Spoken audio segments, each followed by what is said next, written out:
ورد أحمد كلام إيه؟ وردت مريم: أنا بحبك يا أحمد، ومش هحب حد غيرك. سوى أنت مشاعرك اتغيرت أو لا؟ مشاعري ناحيتك مش هتتغير يا أحمد. مع السلامة. مع السلامة يا أحمد. بعد كده كان في راجل غريب دخل بيت محمد ورش حاجة غريبة، طلع كبريت وولع في البيت كله، والناس اتلمت وطلبوا المطافي، ولحسن الحظ مريم كانت برا البيت. بعد كده قال محمد: ايه، مكانتش في البيت؟ كيف ده؟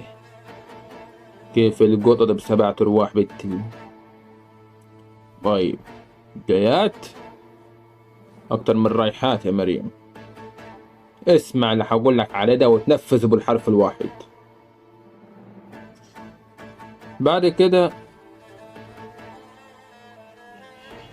بعد كده دخلت أم آية غرفة مريم، لقيت مريم مغمى عليها في الأرض وعلى شفايفها مية بيضة.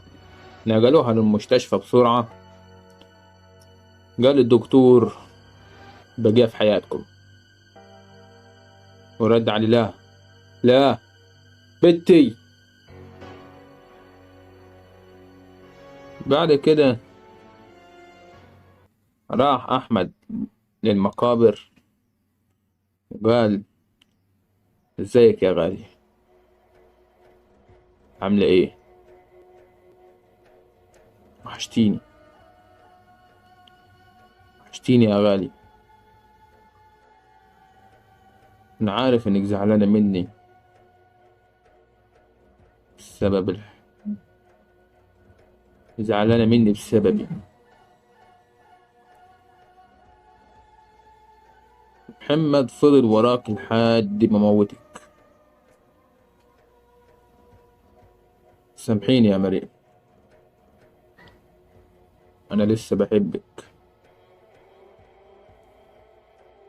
أيوة بحبك يا مريم. أنا رفضت إن نرجع لبعض زي ما أنت طلبتي، لكن أنا رفضت. أنا رفضت يا مريم.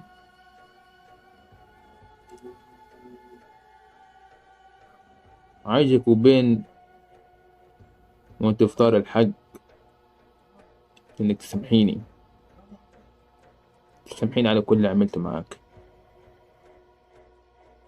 آخر مرة اتقابلنا فيها كان قلبي قاسي عليكي قوي. قلبي قاسي عليكي قوي يا مريم. سامحيني. عايزك تسامحيني يا مريم على اللي حصل، وأنا مش هقدر أعيش من غيرك يا مريم. مش هقدر أعيش من غيرك يا عاشقة القلب.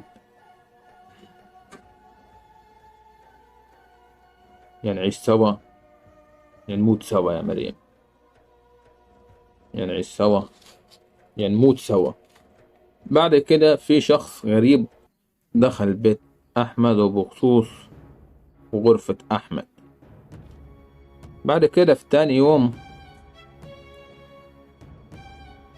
يوم